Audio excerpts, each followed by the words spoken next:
Good afternoon, everyone. I'm Tom Platt with the Washington chapter for the Society for Range Management.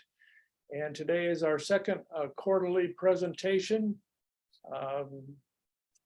to be presented by Tip Hudson, also part of the Washington chapter. And I would like to introduce Doug Warnick, who's going to introduce Tip. Thank you very much. Yes, it's my pleasure to introduce Tip.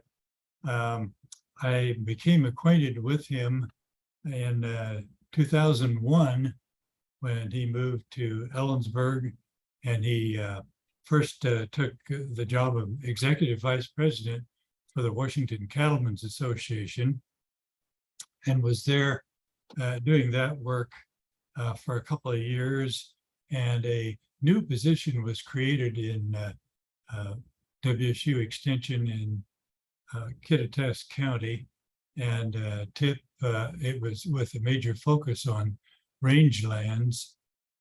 And so Tip applied for that and was the individual chosen. And so he's been doing that now since I think it's May of 2003. So yep. He's been at it a while. And I've worked with Tip on rangeland monitoring, and know a little bit about his work, and he's an extremely competent individual. Loved working with him. He's become a good friend of mine, and so he's the right man to be giving the talk today. So Tip, it's all yours. Okay. Well, this may be as much work session as it is show and tell. We'll see. A number of us got some funding from NIFA a little bit ago to produce what we're calling a grazing decision support system. We'd previously called it a decision support tool, but I'm not sure tool is the right term. So if when we're done, you have some suggestions for what we might call this, I'm interested.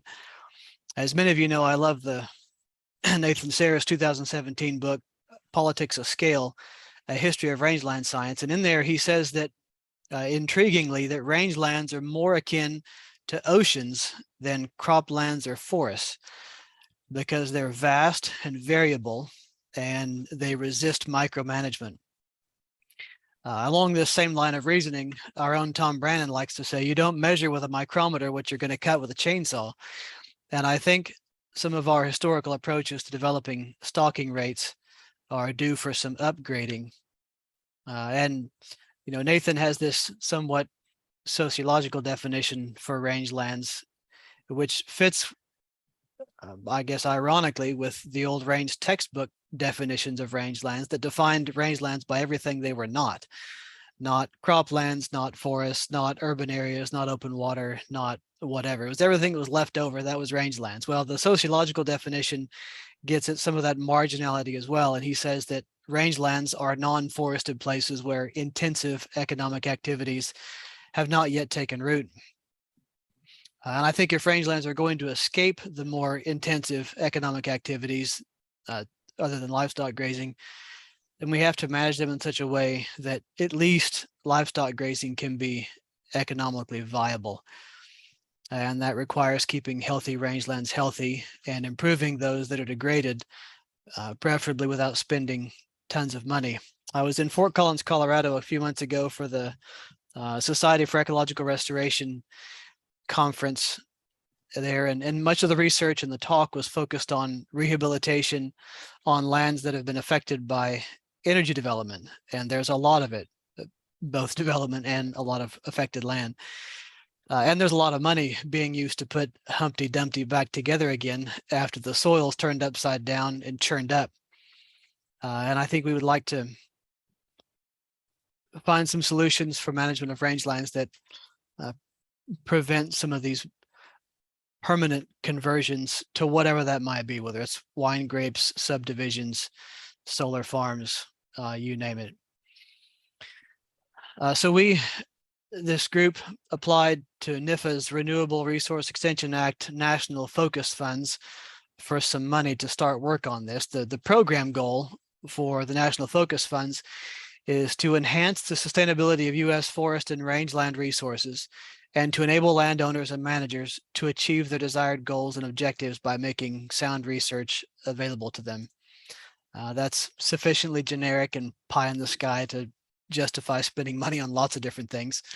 But we propose to create a spatially explicit web-based decision support tool that would inform landowners and managers' grazing management decisions, really based on some newly available data. The tool would import remotely sensed rangeland production data and then combine that with user-defined place-based knowledge. And then we would work with landowners to develop a tool that would meet their needs with the idea that one of the main limiting factors is understanding range production across large heterogeneous areas. And we wrote about the concepts behind this decision support system in a February 2020 article in Rangelands. And I would encourage folks to read it if they haven't. I guess the basis is that stalking rate still matters quite a bit, and livestock distribution also matters a lot. And losing either one of them can cause various kinds of ecological dysfunction. And maybe during the Q&A, we could chew on some of the interactions between stalking rate and grazing rotation. But I would still maintain that there's a range of stalking rate values that can be sustained for a given area of ground. In other words, if you've got an acre of land, even if it's irrigated and fertilized, it's not going to support 1,000 cows year round. And it doesn't matter how intensively you graze them. And on the flip side, 1,000 acres of poor rangeland even would support more than 1 cow for a month or 6 months. This is not new, but it's been said that we no longer have any stalking rate problems in the West, just distribution problems. And I'm not quite sure that I would agree with that. There are not many places, I don't think, where stalking rate is really excessive, but stalking rate does matter. And I've seen places where it is excessive, and the ways that we've calculated stalking rate really have not accounted for the heterogeneity of most of these landscapes, especially in the inland Northwest. We'll come back to spatial variability, but we also have to deal with pretty significant temporal variability, the differences from year to year in range production. The inland Northwest is a little bit more insulated from these extremes because of our, or at least what has been a pretty reliable wintertime precipitation pattern, but that seems to be starting to change. This year may actually be a good example of the climate change projections for the Pacific Northwest, namely a cooler, wetter spring and a predictably warm summer. And although that's a good recipe for range forage production, that also represents higher fire risk. This particular graph doesn't show much in Washington because it's a BLM graphic and we don't have a lot of BLM land. But if you look at the interannual variability, we would be light green to yellow in this ballpark of 20 to say 35% variation from year to year in total precipitation for the water year. And those numbers have to be taken into account as well in thinking through stalking rates. So let's say you've got a textbook stalking rate exercise, and this is not an academic, non-practical, abstract calculation problem. It's a real world question. Maybe you're a conservation district that has a new conservation easement that you're managing, and you've got to work with a lessee to figure out how many animals for how long, whether it's bison, horses, cows, sheep, wild horses. Maybe there's been a land swap and you're working with a new area with no recent grazing history within the new boundaries that might otherwise provide some educated guess on the stalking rate. Or you're a federal range manager working on a NEPA renewal for a grazing permit, and you need some data to inform a recalculation of grazing capacity to put into a revised grazing plan. In some of the interviews that we did in the background work to start the build on this project, we found that a lot of places are working with a 1957 soil survey for range production estimates. And there's been really nothing since then that had any statistical validity to update those range production figures.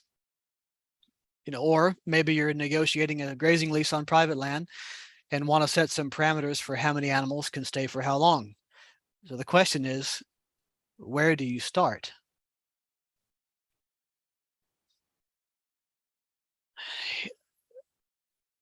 There's been quite a bit written about grazing capacity, carrying capacity, stalking rate, whatever term we want to use. They're all some version of animal forage demand relative to the land's forage supply, combined with some attempt to describe what's actually available within the landscape.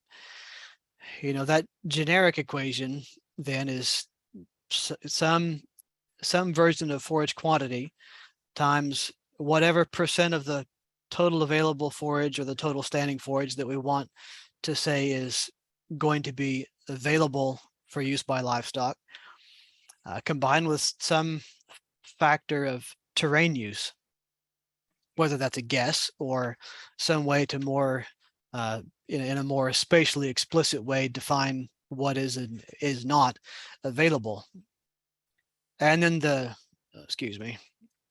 equation for available forage is something close to the area of land times annual net primary production times what I'm calling a harvest coefficient. And we can come back to this, but it's just a factor where we're saying this is how much of the total biomass we expect to be available to livestock. And then again, the percent of landscape available to the animals. But my main point here, that's not terribly complicated. My main point is that all of those, or many of those, are somewhat uncertain, and the multiple sources of uncertainty complicate determining forage production. But then where many of these could be, if you've got very many of these that are off, i.e. not accurate, then those uncertainties are multiplicative rather than additive. And we're trying to reduce, with this decision support system, at least two of these big uncertainties, namely forage quantity and terrain use. There's a lot of stalking rate calculators out there, and they all assume that forage production accurately, but I have pretty low confidence in the historical sources of some of that data. So I've got a couple of calculations here. If we've got 10,000 acres and we assume total forage production of 400 pounds to the acre, and we figure 30% of that is available to the animal, and then we say that 50% of the terrain is unavailable, that comes out with 600,000 pounds of forage. If we say that the same 10,000 acres have 800 pounds to the acre, and that difference is not that large visually for what it feels like on the landscape, even though the numbers are doubled. We multiply that by a 50% harvest coefficient. Say we're going to go by the old adage of take half, leave half. And then we say that 70% of the terrain is available to the animals and 30% is not. We end up with 2.8 million pounds of forage. Those are very, very different numbers.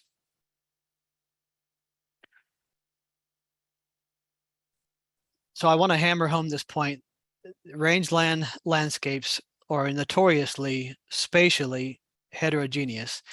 And I think the historical clipping data and range surveys don't give us the ability to account for that diversity. We can acknowledge it, but we can't quantify it.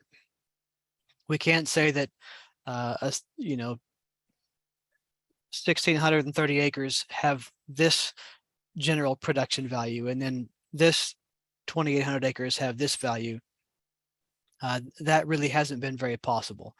And I just don't think it's possible to use ground sampling techniques to adequately measure annual net primary production across a large landscape. But there are a lot of stalking rate calculators out there, and they all assume this massive unknown factor that drives everything else of forage production. This is one from Australia. You plug in the kilograms per hectare and go from there. Pasture map is one that does a good job of helping people plan pasture rotations, but they actually come at this backwards from more of an intensive stalk and monitor approach. In other words, you observe stalking and how long a given area lasted, and then use that to assign a production value to the area rather than directly measuring it. And I think that works okay with a 20-acre pasture in Missouri, but I do think that method breaks down for a 20,000-acre grazing allotment or even 200 acres of rangeland. This is Oklahoma, some comments from Oklahoma State University's guidance. They start out by saying stalking rate's a big decision that has a lot of economic and ecological consequences that are downstream from it. But still, the actual range production numbers are left for you to assign and plug in. They do provide some useful indication of the amount of variation over time, which ironically is quite extreme. This is showing between 2,000 and nearly 10,000 pounds per acre forage production over, what's that, 85 to 90. That's only a 10-year span. You still have to guess. The Wyoming calculator illustrates, I suppose, another complication.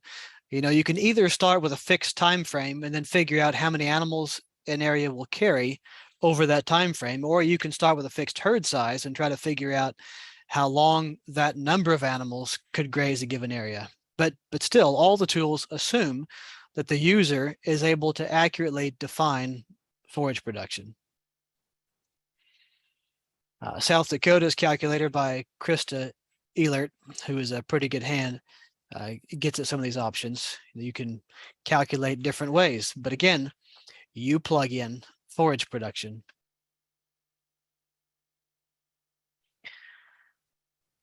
Well, there are some sources of spatially explicit range production data. We'll take this area, for example. This is just a generic 20,000 acre chunk that's northeast of Ellensburg, spanning the Puget Sound Energy wind farm. This is an area of interest on the Web Soil Survey interface, which has been one of the only ways up until a year ago or so to get spatially explicit forage production figures. This is a map of there's a color ramp illustrating the difference in forage production across those acres, where red is lower and blue is higher. We can see that there's huge spatial variability, not just across a region, but within a single grazing permit or allotment or a ranch. This is displaying, the numbers on the screen are soil types, but this is the color ramp is displaying range production values for what they call a normal year. For those who are not familiar, the rainfall in this area is about 10 to 15 inches, but within that area of interest, forage production ranges from reported 135 to 1,400 pounds per acre, just here, and in a crazy mosaic pattern across the landscape. And again, I just don't think that historical stalking rate calculations have adequately accounted for this. We can make an average, and that may be accurate relative to the area that we're calculating in. But for anybody who's done some clipping to attempt to characterize range production, you can imagine that the sampling procedure necessary to characterize range production for an area like this would be insane. Well, here's the actual soil survey data sorted by forage yield. It spits out in the Web Soil Survey report either in order of the map unit symbol or the map unit name. I can't remember, but I sorted this by the pounds per acre per year just to illustrate the spread. And note that there's pretty even distribution of the amount of acreage across this range of production values. In other words, it's not like 90% of the production values are between 200 and 500 pounds to the acre, and the rest of it's just outliers. There's pretty even distribution. This is the higher end of it. Pretty even distribution of these production values, where they're all represented across the landscape.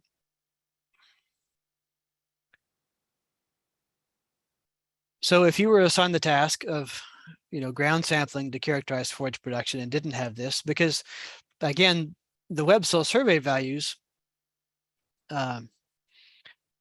also assume that everything in the area is in a reference state. And a significant percentage of range sites across the Pacific Northwest are not in a reference condition. We've got places that look like this intact shrub steppe on the right, and then we've got stuff that's pretty well invaded and seemingly permanently stuck with various invasive annual grasses and exotic forbs, like the photo on the right. So I think we need data sources that show what's actually there, both in plant community structure and composition, and pretty importantly for range production. And coming back to the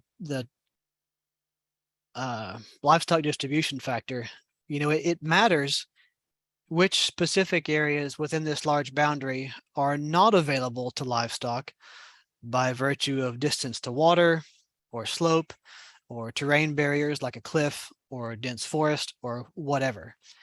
And at this point, there are a number of data sources that will provide total range production, but not with the ability to exclude the areas that are inaccessible to livestock. That has pretty much been left to individual users or agencies that have some ability to calculate this in an ArcGIS and making some assumptions about terrain use.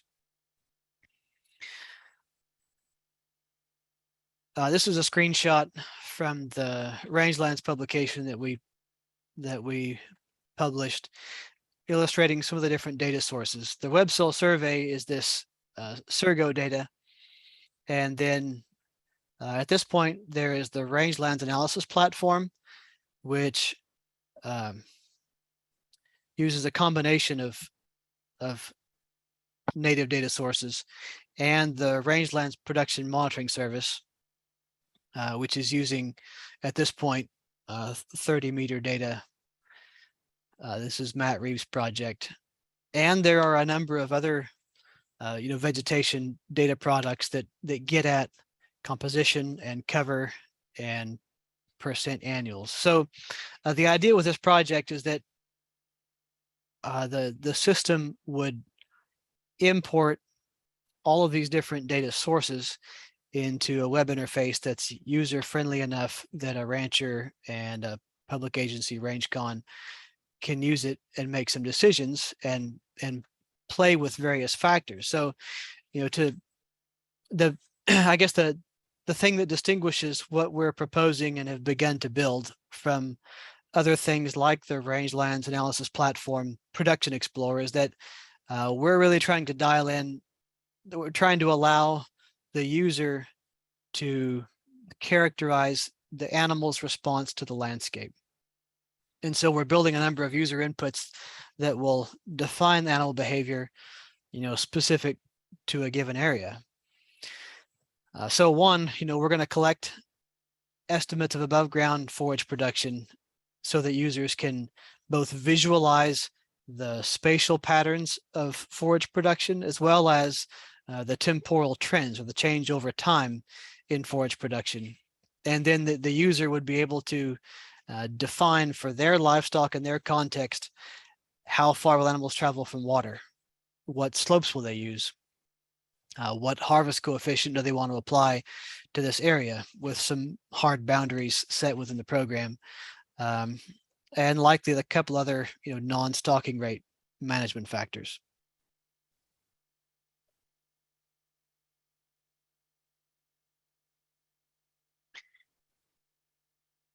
We anticipate that there would be a number of, I guess, primary uses for this decision support system that are not just calculating stalking rates.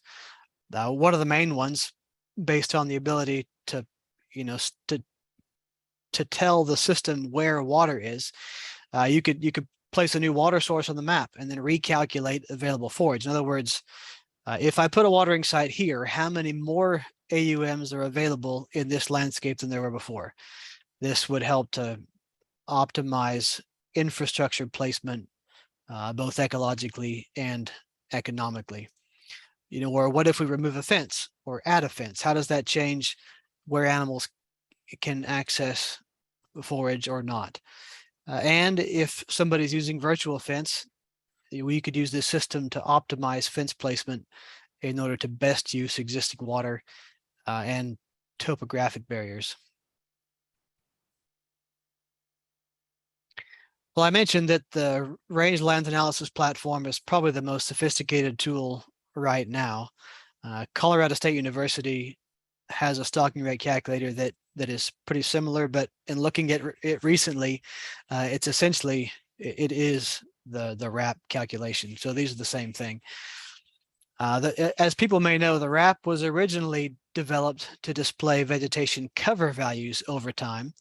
And the original RAP product, which is that link on the far left, still does that. But the Production Explorer, the link in the middle, also provides estimates of production now. And you can play with these various sliders to try to get at stocking rate. If you haven't played with it yet, I would suggest that you do. I use the original RAP cover tool pretty often and just was checking out the Production Explorer as part of the development of our own product here. The production calculator gets at range production values, but again, it does not attempt to predict animal behavior. There's an adjustment factor, but it's obviously uniformly applying that across the landscape and not in a spatially explicit way. But the data is getting more and more accurate. The output from the RAP production platform will show, both production values over time and anticipated stocking rate based on whatever numbers you plug in over time. And if anyone's interested in some heavier duty analysis of the sources of that data, the native satellite data and what they're doing with it to come up with these values, this is a pretty good paper from 2021 by the creators of all of these platforms. The RAP was built by Brady Allred and Matt Jones, and then helped by Jeremy Maestas, and Matt Reeves and Robert Langston are the creators of the Rangeland Production Monitoring Service, RPMS. And Matt is on the team that's helping me build this decision support tool. So I guess to come not quite full circle here, grazing distribution is not just a function of distribution effort, but there's quite a bit of variability in how animals use the landscape based on how far they'll go from water, how they use slopes, what the plant moisture is, air temperature, wind movements, the class of livestock, the specific breed, genetics within a breed, the size of the animal, genetic and learned behavioral traits, and then human distribution effort. And of course, you've got people who make a living by trying to prove the other guy wrong. Jerry Holacek published, I think this was 1988, maybe, the table 3 and 4 up there in the top right corner. He suggested some specific reductions in grazing capacity based on distance from water. And then Derek Bailey and Andre Sibbles a couple of years ago published this paper with the reference on the bottom, looking at the variety of distances that cattle would travel from water in large landscapes where water is scarce. In other words, if cows have to go 4 miles to find water, they'll probably do it. It may be a little bit difficult to see the values in there, but the distances that they report animals going to water in these various landscapes range from 1.5 kilometers, which is just shy of a mile, all the way to 10 kilometers, which is closer to 6 miles. And their point was, you can't just, if we want to be accurate about assigning numbers and calculating grazing capacity, you have to have values that are more specific to the individual ranch and livestock and place that you're working with. So we're going to provide likely a couple different sliders or a single slider with multiple distance breaks where the individual can assign those values instead of just baking in things like everything more than 2 miles from water is not available.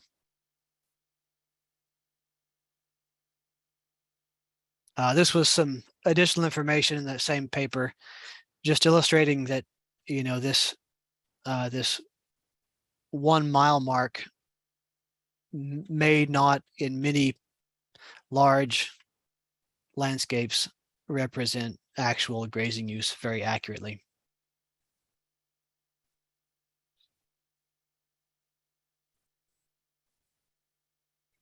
This harvest coefficient is where I'm actually interested in getting some feedback from folks that have more experience than I do.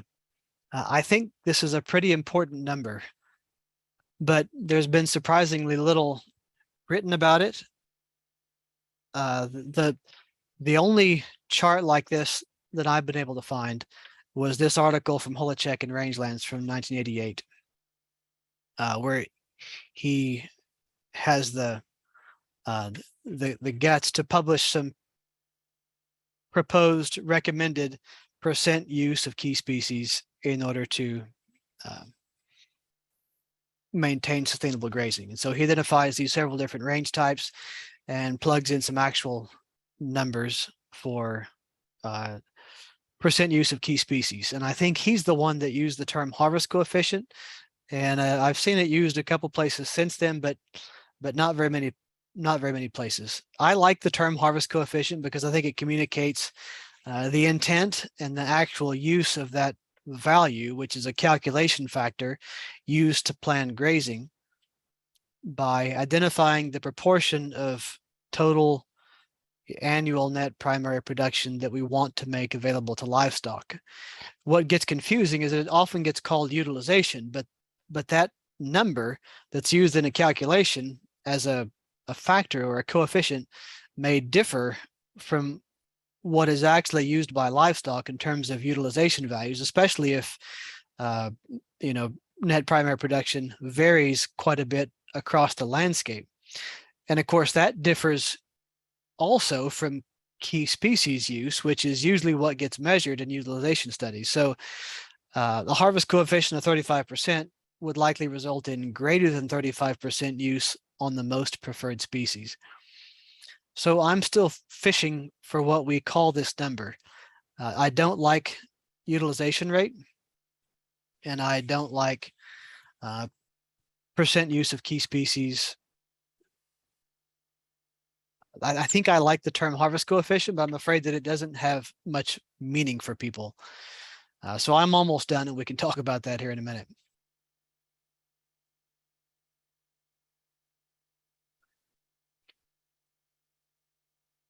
Just a quick plug for a few publications and case study videos that we did a couple of years ago.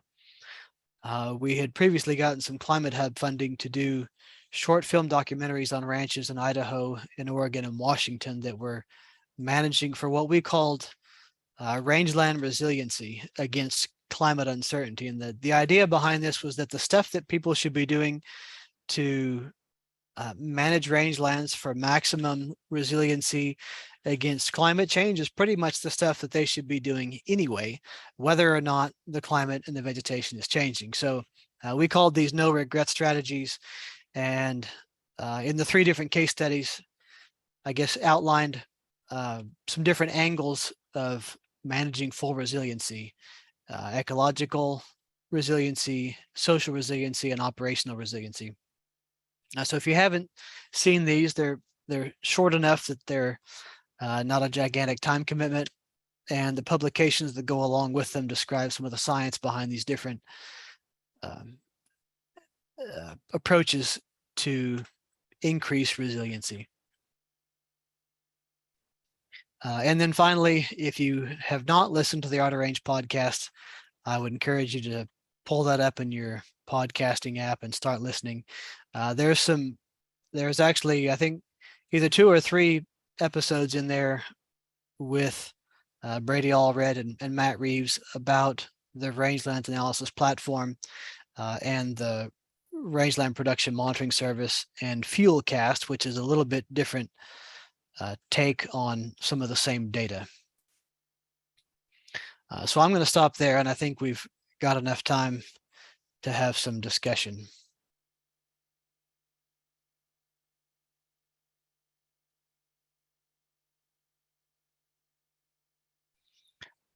But if you have a question, you'll have to come off mute. I'll take a look at the chat. Thank you, Chip. And the floor is open. Well, if you're going to open the floor, this is Bob Gillespie, and I'll just jump in and get everybody started and riled up. Actually, I don't think I'll get anybody riled up. But Tip, your harvest coefficient is interesting to me, and I'd love to chat with you sometime about it and see what commonalities we might find or not find. It strikes me as being somewhat similar, but not quite the same as harvest efficiency, which was used, 20 years ago.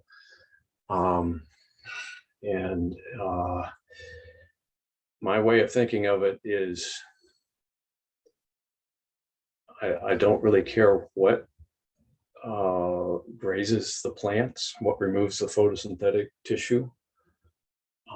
But I know that 50% removal is about as far as you want to take it. Key species makes a difference. Right. Factoring in insects and other herbivores makes a difference. And how do you combine all that other than in some nice warm fuzzy robe of guesstimate like production? Yeah, I think where we end up with that is if the target is no more than 50% use on the most preferred species, then you have to use a harvest factor, whatever we call this number that goes into the calculation, it's got to be a lot less than 50. So if you take 1,000 acres of shrub steppe rangeland and we figure that 50% of annual net primary production is grazable, and then we translate that into a stalking rate and use it, we're likely going to run the bunch grasses into the ground with way more than 50% use. And so that's what I'm trying to get at with this harvest coefficient, that the harvest coefficient number does not correspond to the expected within grazing period utilization on the most preferred species. And I do think that that's what Holacek was getting at here. I didn't put in this other graph from the same publication that describes light, moderate, and heavy grazing use, but he would say, those numbers are pretty well accepted, that something like 10 to 30 or 35% would be considered 10 to 35% harvest coefficient would be considered light grazing. Something like 30 to 50% would be moderate, and above 50% is probably heavy. And so, what we would call light grazing, which is planning to remove 10 to 30% of the total plant community, is going to result in individual plant use on the most preferred species of somewhere around 35 to 50%, which is as much as we want. And if we maintain that, then we can likely maintain rangeland health. And that was the purpose of this particular graph in this article in Rangelands, was if we're trying to set a stalking rate and we're saying that a proper stalking rate is that which maintains rangeland health over time, then whatever we call this factor, this number, it's got to be less than 50% if we want 50% per plant usage. Is that clear as mud? No, I think that's a good thing to do. You certainly got to start somewhere. You made a comment early on that bears repeating, and for me, constant repetition. And that is, don't measure too finely what you are going to cut with the mouth of an animal. And you put it a little bit more succinctly in terms of micrometers and chainsaws, but the idea is still the same with your sliders as examples. Do you really want to allow infinite sliding, or do you want to have rather larger, grosser, if you will, categories to choose from? Yeah. I don't think I have a view that shows topography very well, but you know, part of why Holacek and others have said that a light stocking rate and whatever numbers we use to define that tend to work well is that is going to cover over a multitude of other distribution sins. You know, if we're not over allocating the forage, then we're still going to get places that end up with, you know, moderate to heavy use depending on the duration of the grazing period. But if the worst places are acceptable and the rest of them are better than acceptable, then overall we're probably going to be okay. But we're not going to be okay just because there are lots of areas within this. There are lots of individual sites within this large area that won't ever get grazed. And so, and it's pretty difficult to guess at a terrain use factor that gets at that on anything like this kind of scale. Because, you know, we could say 70% is usable, but again, it matters which 70% that is. That can change the numbers pretty dramatically. And this is always a challenge. This is Craig Madsen. Just thinking about this. I mean, the variability, like you talked about, is a major challenge, and that's where when we do. I mean, you know, this is. I gotta be on this. Knows that, you know, the importance of monitoring ties into this system, and trying to figure out, okay, what are you making adjustments as you know, are you getting the recovery? Are you getting the, you know, these numbers you come up with are a guess, essentially, our best guess that we come up with. And then from that point, we have to do the monitoring to make sure that we are creating the conditions that we want out there. And I know that's not necessarily this part of this discussion, but I think that where it needs to go too is that, okay, as part of this is just as a way of just getting you a number that is a good starting number, but you have to do the additional work of monitoring and evaluating the production, your utilization, and then the recovery of the plant community and the direction it's going and all those good things. No, I think that's an excellent point. And I meant to say somewhere in here that any of these stocking rate calculators, you know, ought to be considered to be providing an initial stocking rate or a starting stocking rate. Mm-hmm. And then you adjust up or down from there based on what kind of results you're getting. Our hope is that we can get a little bit closer to a more accurate starting stocking rate, particularly on large landscapes and on those that don't have any, you know, stock and monitor history. You know, if you've got a Forest Service permit that has been stocked for 80 years, there's likely some, assuming people have been doing their job, there's likely some decent history on whether or not that's working or not.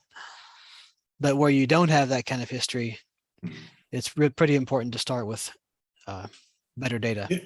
Yeah, I think this is a great process of going through and coming up with that, you know, like say a better estimate, because that's always I know when we were working for NRCS, of course, we'd go out there and do an inventory and try to come up with an estimate, but it was, you know, it was definitely a best guess, and this would definitely help in that sense of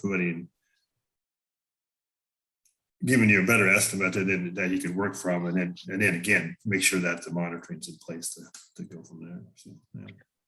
One of the things that I'm curious about as well is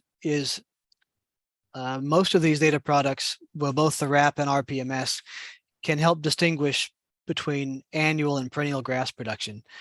And in places where annual production is high, species composition indicates that it's actually exotic annuals and not some other kind of an annual plant. Would it be useful to suggest a different harvest coefficient? In other words, if we've got this scenario with Medusa head, cheatgrass, and tumble mustard, do we allow the slider on harvest coefficient to go all the way to 50 or 60 rather than having it top out at 45 or something, in order to be able to distinguish within a given range area different numbers for different kinds of plant communities?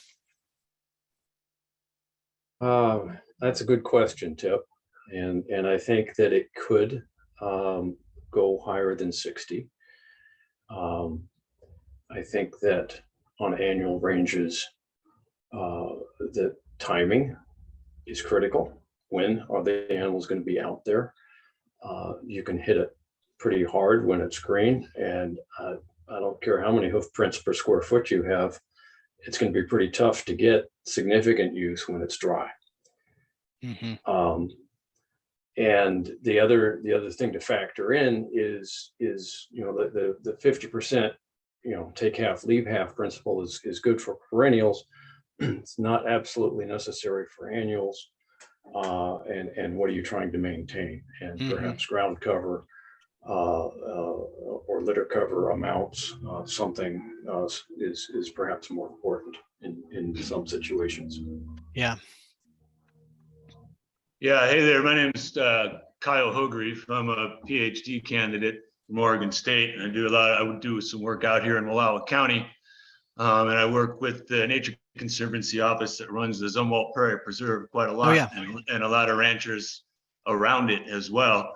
And just to pitch in, all the ranchers I talk with would completely back up what Bob just said about consumption rate of the annuals once they're dry. Got to hit them while they're green, or no matter what you do, they're just not going to eat them.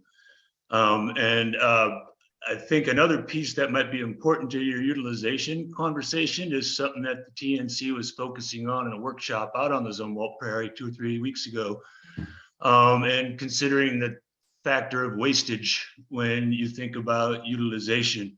Whereas if your aim is to take 50, you really should only think about your cattle consuming 25%, because there's going to be 25% of trampling and wastage that falls from the mouth. And then the second component of that workshop that I think pertains to the conversation here was the use of the Land PKS app and one of their monitoring indicators. I'm sorry, I'm forgetting the exact name of it, but it's something along the lines of, grazing utilization type of thing, where you go out and do a percent utilization estimate while accounting for the species diversity and the different percent utilization across the different preferences of species. So it all seemed pretty pertinent to this conversation. Yeah, thank you. Hey, Tip, this is Jeff. From my perspective, I'd like to see where the different forage amounts are coming from. I'd like to. So for example, when I've played around with the RAP and tried to compare it to some of our earlier stocking rate estimates, I'm mostly looking at the perennial herbaceous component that the RAP delivers. That's just, it would be useful to know what's going on with the annuals, especially on certain sites, but that's just an extra calculation that I haven't taken the time to do yet. So if it were easy there and all I had to do was toggle some sliders, I think that would be really nice. Yeah, okay.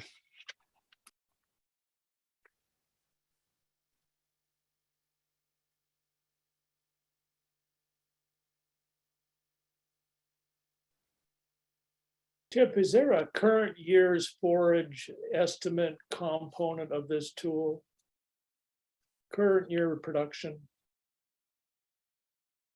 Yes, that's sort of the basis of it at this point. Yeah, we're having some technical conversations right now on how to characterize that. In other words, do we in the main map interface, do we produce a couple dozen raster layers, each of which show annual production for a given year? Or do we, pre-calculate a lot of that stuff and generate a raster that has a mean across 5 or 10 years, and then a second raster that is colorized to indicate the amount of variation from year to year, so that the volatility for a given pixel over time is displayed without having to have the system, the web tool interacting with these gigantic amounts of data with all the data sets layered on top of each other. But the primary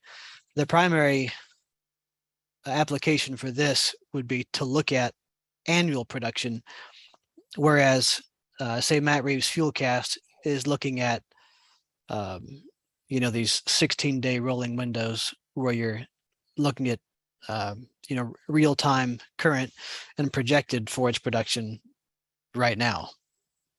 We're wanting to work with the annual totals, and then perhaps be able to visualize some other stuff, but not necessarily have the system make calculations on it. Did that answer your question? Yes, thank you.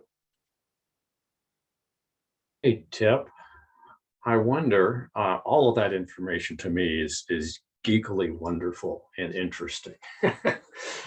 And undoubtedly swamping to many end users, if not all end users. However, I do think that not only seeing what is the current estimate, whether it's generated from RAP or from RPMS, but also seeing the distribution between annuals, perennials, and woodies in that estimate, and seeing how all of those really over the past 10, 20 years, 50 years, however long you want to go back, what the trend has been. And that noise factor that you mentioned is really interesting and almost makes you want to throw up your hands. But I think all of that information, if it can be made available but not necessarily upfront, can you click on it to on something to display that, or link to RPMS for that kind of information, for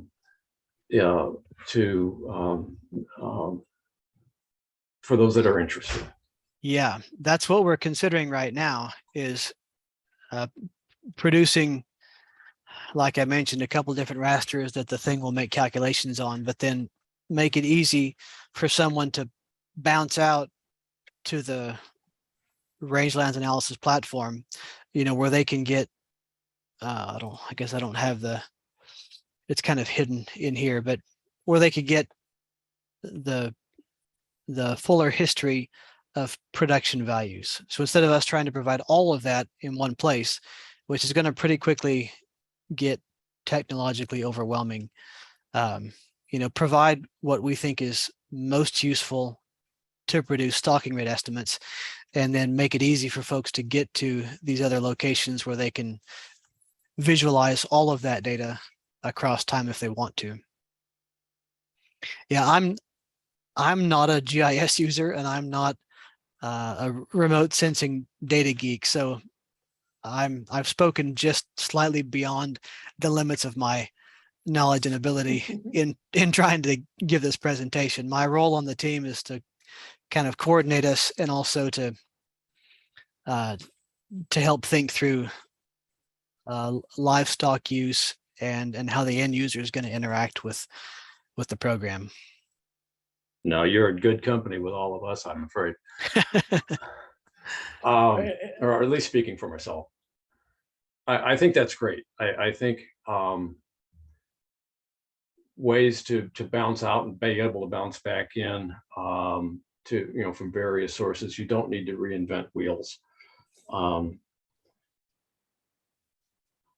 Then of course, then that leaves you dependent on the other wheel being maintained. But that being said, I think that this is good. The other comment I would have in terms of words that you might want to think about when I was actively working in field offices, I tended to title my reports on production as stocking guides or stocking guidelines, not even using the word estimate, which tended to give a little bit more precise picture than I wanted to convey. But Craig is right on the money that, you know, this is all good guidelines, a good place to start, and monitoring is key. Sometimes the